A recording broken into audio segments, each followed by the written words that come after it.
Business plan ಯಾರೆಲ್ಲ ತಗೋಬೇಕು?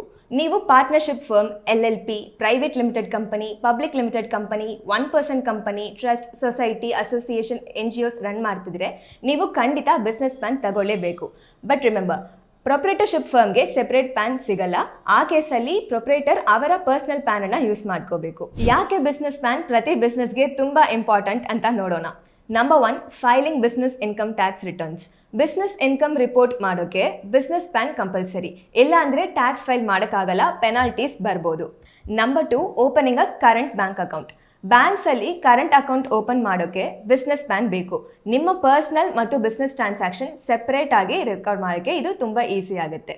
Number 3, applying for GST registration. GST registration business ಪ್ಲಾನ್ಗೆ link ಆಗುತ್ತೆ. ಪ್ಯಾನ್ ಇಲ್ಲಾಂದರೆ GST ರಿಜಿಸ್ಟ್ರೇಷನ್ ಮಾಡೋಕ್ಕಾಗಲ್ಲ. ನಂಬರ್ 4, ಬಿಸ್ನೆಸ್ ಲೋನ್ ತಗೊಳ್ಳೋಕ್ಕೆ. ಬ್ಯಾಂಕ್ಸ್ ಮತ್ತು ಫಿನಾನ್ಷಿಯಲ್ ಇನ್ಸ್ಟಿಟ್ಯೂಷನ್ಸ್ ನಿಮ್ಮ ಬಿಸ್ನೆಸ್ ಪ್ಲಾನ್ ಮೂಲಕ ನಿಮ್ಮ ಬಿಸ್ನೆಸ್ ಇನ್ಕಮ್ನ ವೆರಿಫೈ ಮಾಡಿ ನಿಮಗೆ ಲೋನ್ ಪ್ರಾಸೆಸ್ ಮಾಡ್ತಾರೆ. ಅದೆಲ್ಲ ಅಂದರೆ ಲೋನ್ ಅಥವಾ ಫಂಡಿಂಗ್ ಸಿಗೋಲ್ಲ. ಸೊ ಬಿಸ್ನೆಸ್ ಪ್ಲಾನ್ ಅಂದರೆ ಬಿಸ್ನೆಸ್ನ ಫೌಂಡೇಶನ್ ಐಡೆಂಟಿಟಿ. ಇಲ್ಲ ಅಂದರೆ ಬಿಸ್ನೆಸ್ ಸ್ಮೂತ್ ಆಗಿ ರನ್ ಮಾಡೋದು ಸ್ವಲ್ಪ ಕಷ್ಟ.